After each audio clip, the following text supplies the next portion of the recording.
ரொம்ப டயர்டா ஃபீல் பண்றீங்களா? இல்ல உங்களோட வெயிட் அதிகமாயிட்டே போகுது. இல்ல அளவுக்கு அதிகமா கம்மியாயிட்டே போகுது டாக்டர்ன்னு நினைக்கிறீங்களா? Don't ignore this. ப்ராப்ளம் உங்களோட தைராய்டுல இருக்கலாம்.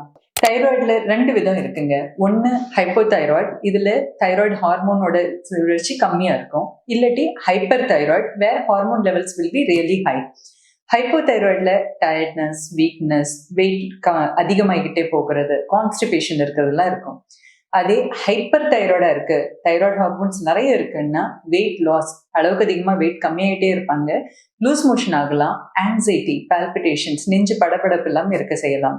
நிறைய பேருக்கு கொஸ்டின்ஸ் கேட்டிருக்கீங்க, எதனால டாக்டர் தைராய்டு வருதுன்ட்டு. Many uh times there is no reason. இதுக்கு ஒரு காரணமே இல்லைன்னு சொல்ல வரலாம். ஒரு சில சமயங்கள்ல இன்ஃபெக்ஷன்ஸ்னால கூட தைராய்டோட ஹார்மோன் லெவல்ஸ் அதிகமாகிறது அல்லட்டி கம்மியாகிறது ஒரு சில வாரங்களுக்கு இருக்க செய்யறது. Then it becomes normal.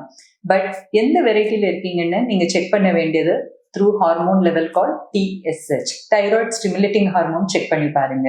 ஒரு சிலர் கேட்குறாங்க, டாக்டர் என்ன ஆகாரம் சாப்பிடணும், என்ன ஆகாரம் சாப்பிடக்கூடாது, எதனால எனக்கு தைராய்டு இந்த மாதிரி இருக்கு, ஏன் எனக்கு ஹைப்பரா இருக்கு, ஏன் ஹைப்போவா இருக்குன்னு கேட்குறாங்க.